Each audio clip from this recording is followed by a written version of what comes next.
Conteúdo concreto. Cultura, educação e pesquisa em um papo informal com especialistas descomplicando o conhecimento. Olá, você que está aí pelas rampas da UERJ Mediações. Estamos aqui em mais um conteúdo concreto. Meu nome é Kleber Pereira e hoje nós vamos falar um pouquinho para vocês nesse programa que é feito numa parceria do Salada Cult com a Rádio UERJ, a nossa querida Rádio UERJ. Falaremos hoje sobre língua portuguesa. E para falar desse assunto espinhoso, complexo, eu tô aqui, mas não tô sozinho não. Eu tô com o professor Joel Dantas. Tudo bem, Joel? Tudo bem, Kleber. É isso aí. Você disse muito bem. É espinhoso, mas é gostoso. Tá nessa aí. E além do Joel, a gente está aqui também com o professor doutor Cláudio César Henriques. Tudo bom? Tudo bem. Estamos aqui para saborear um pouquinho da nossa língua com os nossos ouvintes. E a menina da mesa, professora Lúcia Débora. Obrigada, Kleber. Um prazer estar aqui com você, com todos os ouvintes da Rádio UERJ. Vamos lá, vamos conversar sobre língua portuguesa, que é disso que a gente gosta. Lúcia, fala pra mim, como é que é a tua carreira? O que você está fazendo agora? Bom, eu sou essencialmente uma professora, né? Então, a minha vida toda em sala de aula, mas ela tem tantas experiências, eu vou ter que resumir muito pra você. Estou no Colégio Pedro II, Unidade Tijuca, mas já estive aqui na UERJ e eu não esqueço isso de jeito nenhum. Isso aí é UERJ no meu coração. Professora Lúcia Débora, professora aí do ensino médio fundamental, é isso? Atualmente eu atuo com o ensino médio, né? O fundamental, poderia também, mas nos últimos anos eu tenho me concentrado no ensino médio. Isso aí, ensino médio no Colégio Federal, maneiro. Cláudio César Henriques, diz pra gente aí, você tá na faculdade, jardim de infância, tá dando aula onde? Olha, eu gostaria muito de estar dando aula no jardim de infância. Mas eu posso até dizer que eu dou aula no jardim de infância, porque a universidade é um lugar de muita distração para mim. Eu sou professor dos cursos de letras da Universidade do Estado do Rio de Janeiro, tanto no âmbito da graduação como da pós-graduação, curso de especialização, curso de mestrado, doutorado. É aquela velha história, o que pintar eu traço. Joel, e você, Joel? Eu estou atualmente em ensino médio, literatura, português, redação. Galerinha da primeira série, segunda série, terceira série e também Fundamental 2, o filosofia. Filosofia. E aí é uma dobradinha. Né? Porque, de uma certa forma, a gente precisa colocar essa moçada para pensar. Ler e pensar. Se eu penso, logo existo. Eu logo existo porque penso. A gente argumenta isso aí, tá? Então já estou na estrada há um tempinho. São 32 anos. Todo mundo aqui tá velho de guerra, né? Aqui 32 anos. Só tem gente boa. Gente, vamos falar o seguinte. O Cláudio fez um livrão, não foi, Cláudio? Falando sobre história da língua portuguesa. Do que fala o teu livro? Olha, um livro que foi lançado agora há 2 meses se chama Geohistória do Português e é escrito sob a perspectiva brasileira. Então, embora eu focalize o português no mundo, embora eu focalize a história do português desde a origem, né, no latim, passando pela Península Ibérica, o Império Romano, aquelas coisas, né, fascinantes que a gente vê nos filmes, né? Aí vem para o Brasil e tem, então, eu dou o recorte, um enfoque mais particularizado para o português do Brasil, a questão que envolve as variedades linguísticas, mas também a parte da história que se chama história interna do português, que é a evolução desde o latim, através do tempo, das partes internas da gramática. Fonologia, morfologia, sintaxe, essas palavras que são tão queridas de todo o nosso público ouvinte, né? A gente está aqui falando da complexidade da língua portuguesa. Ela é falada em quantos países na África, por exemplo, agora? A CPLP, que é a Comunidade dos Países de Língua Portuguesa, ela tem, eu vou dizer que ela tem 8 membros, porque ela tem um 9º membro, que é a Guiné Equatorial, onde ninguém fala português e o português é a 3ª língua oficial. Então eu vou considerar os 8 países que têm o português como primeira língua oficial. Então você tem, além de Portugal e do Brasil, você tem o Timor-Leste, o resto é tudo na África. Então são 5 países na África. Moçambique, Angola, Cabo Verde, São Tomé e Príncipe e a Guiné-Bissau. O curioso é que nós não nos damos conta, muitas vezes, de que a população que fala português no mundo, a gente que mora no Brasil fica achando que o Brasil é essa potência populacional e que o resto não interessa, né? Os outros países que falam português. De fato, hoje em dia, a população brasileira representa 85% da população que fala português no mundo. Caramba! Entretanto, as coisas mudam, não é? Então, existem projeções da ONU que mostram que a população mundial vai sofrer mudanças nos próximos 30 anos. 30 anos não é nada, não é? Em 2050, Angola e Moçambique terão quase que triplicado a sua população atual. O Brasil continuará crescendo, mas pouco, proporcionalmente, o que significa que em 2050 a população brasileira não será mais de 85%, será de 52% do mundo.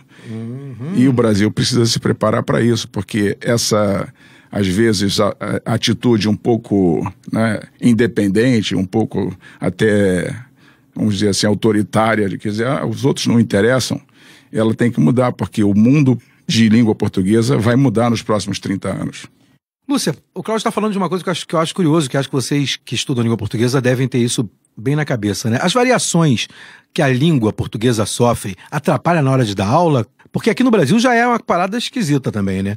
Várias formas diferentes de falar o português. Não acho que atrapalhe, não. Acho que enriquece muito, na verdade. Essa visão de uma unicidade, imaginar que a língua vai ter uma manifestação, um padrão isolado, é uma coisa totalmente hipotética e utópica. E a beleza está exatamente nessa variedade toda. Então, quando a gente usa em sala de aula textos de origens distintas, com vocabulários representativos de regiões diferentes do país, ou de grupos sociais específicos, isso é de uma riqueza, e aí é verdade, né? Se eu trabalhar, tentar passar para o aluno a visão de que a língua tem uma manifestação, e só essa, e jogo todo o resto na cesta do erro, e ignoro, então isso não é verdade. E todo mundo sabe disso. O aluno é um falante. Ele pega um ônibus, ele vai a um mercado, ele vai à rua, e ele sabe que a variedade existe. Então, não acho que atrapalha, não. Acho que... E esse passo já foi dado no ensino, né? O ensino hoje não ignora essas variedades. A gente tem ainda outros passos para dar, mas esse acolhimento das variedades já foi conquistado em sala de aula no ensino básico. Isso que você falou me chamou a atenção para uma coisa que eu já conversei com o professor Joel, né, que é a forma dele trabalhar muitas vezes o conteúdo, que o Joel acaba misturando o conteúdo com essa multiplicidade, trazendo rap, música. Como é que é isso, Joel? Isso conversa com o que a Luísa Débora falou? Ela está falando, eu estou lembrando de sala de aula. Exatamente. Eu estava comentando dos bastidores sobre momentos com alguns alunos conflitantes, e o rap, por assim dizer, me salvou uma vez não, várias vezes. De você recitar Canção do Exílio, literatura, para que o aluno possa... E alguém manda você calar a boca. Do nada. E é um aluno, e fazer a turma gostar, fazer a turma recitar, isso não vem do nada. E aí você precisa também... Como acontecer isso? Aí você muda o ritmo, bota para um rap, o menino compõe rap, ele passa a recitar com você, ele passa a cantar e se apaixona. Ou seja, nós temos que envolvê-los numa paixão. O aluno se apaixonando por qualquer disciplina, no nosso caso, língua portuguesa, literatura e redação, a aula vai além de sala de aula. Eu acredito que o aluno ele passa a ser esse protagonista. Você deixa de ser o cara e você passa a ter uma convivência, uma soma com o outro. E aí a aula fica gostosa. E aí você descobre que você não é o cara. Você é uma soma de todos eles. Aí entra a diversidade. É o cara que fala oxente, é o cara que diz teatro, e aí você fala teatro, é o cara que vem de um outro estado, mas ele não lê, é um cara que descobre, que aula é essa? Qual o nome do professor? E aí ele fica encantado, e alguém fala, pô, eu não gostava de literatura, mas estou passando a gostar, o que houve? Eu acho que é por aí. Aí entra você trazer o quê? Você tem que, como diria o Benito de Paula, assobiar e chupar cana. Você tem que dramatizar, cantar, sapatear, dar aula. E isso tudo, Kleber, com um detalhe. A aula é filmada. É um Big Brother. Tem uma câmera lá na sua frente e tem professores que ficam tolhidos. Eu tenho que dar... Opa, tudo bem, pai e mãe? Estamos juntos. Junto e misturado. É isso aí. E você precisa não ficar tolhido. Você tem que ir além de sala de aula, mesmo estando em sala de aula. Essa questão da variedade de formas de trabalhar a língua, e o que a gente está conversando aqui, acho que tanto no viés que o Cláudio colocou da pesquisa mais profunda, sobre de onde vem, né?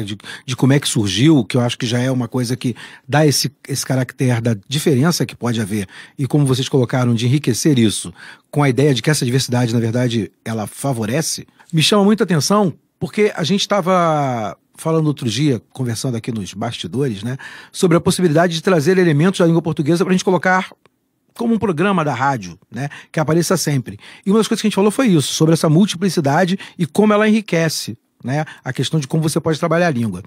Eu lembro de uma vez ter conversado com um amigo sobre isso, e ele falou sobre a variação que existe entre língua portuguesa e linguística.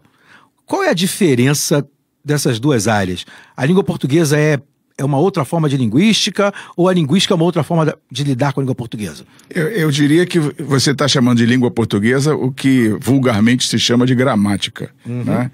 Então, essas relações entre a gramática e a linguística, ou entre os gramáticos e os linguistas. É bom não confundir, porque as relações entre os gramáticos e os linguistas não é necessariamente equivalente à relação entre a gramática e a linguística. Nós todos aqui somos linguistas, nós todos aqui somos gramáticos e somos filólogos. Nós somos as três coisas, e conforme o programa da disciplina que nós ministramos, nós vamos fazer um tratamento mais filológico, mais gramatical ou mais linguístico. Então não adianta o professor de língua portuguesa ir para a sala de aula, dar aula de linguística. Ele coloca a linguística na sua preparação para aquela aula, mas, por exemplo, ele tem que dar aula de análise sintática.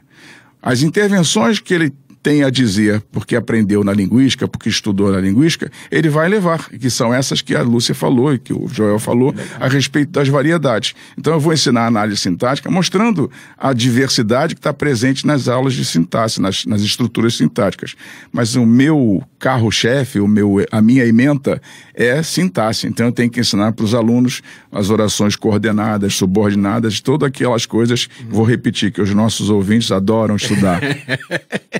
Que não é nem complexo para eles, é tudo ótimo, maravilhoso. É muito fácil, né? O professor facilita isso, né? É verdade. Essa diferença, né, que a gente falou dos lugares que falam a língua portuguesa fora do Brasil, foi colocada numa discussão sobre uma norma ortográfica única, não é? Como é que é esse negócio da norma ortográfica única? Bom, a gente tem um acordo ortográfico, então ele já funciona como um ponto de convergência aí na escrita.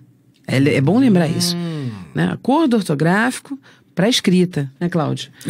E aí não pode isso confundir ortografia com língua. Afeta. Ortografia Exato. Não é língua, ortografia é uma convenção. Exato. E aí muita gente acha, agora vamos falar português de outra forma. Não por isso. Podemos falar de outra forma por outros motivos, mas entendi. não por isso. A ortografia e a nova ortografia, que já está seminova, né? Porque a gente já vem praticando.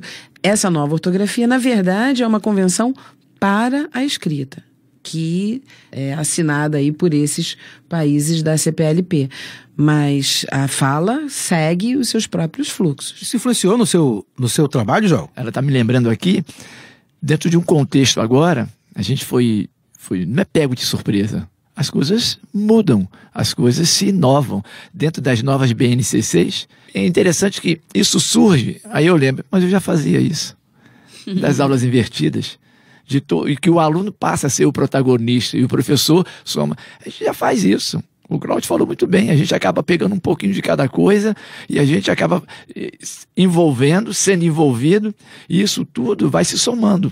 Só que para o aluno sempre vai ser aquele usuário que não está disposto. Ele está predisposto a não entender, a não querer, não por culpa, mas é porque é o legado. Ele absorveu isso, ele herdou isso.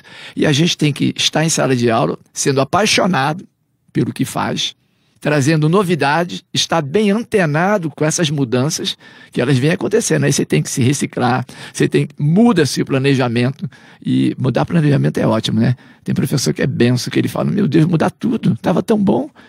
Aí se ele não muda, ele vai cair no ostracismo. na mesmice. E o aluno percebe quando o professor dá aquela aula. Ele percebe quando o professor é apaixonado. Se o professor não é apaixonado, o aluno não se apaixona. Bem, eu queria agradecer a presença de vocês aqui. Muito obrigado, Débora. Muito obrigado, Cláudio. Muito obrigado, Joel. Foi bom ter vocês aqui com a gente. E para você que ficou ouvindo, ligado aí no Conteúdo Concreto, fiquem com Deus e até a próxima.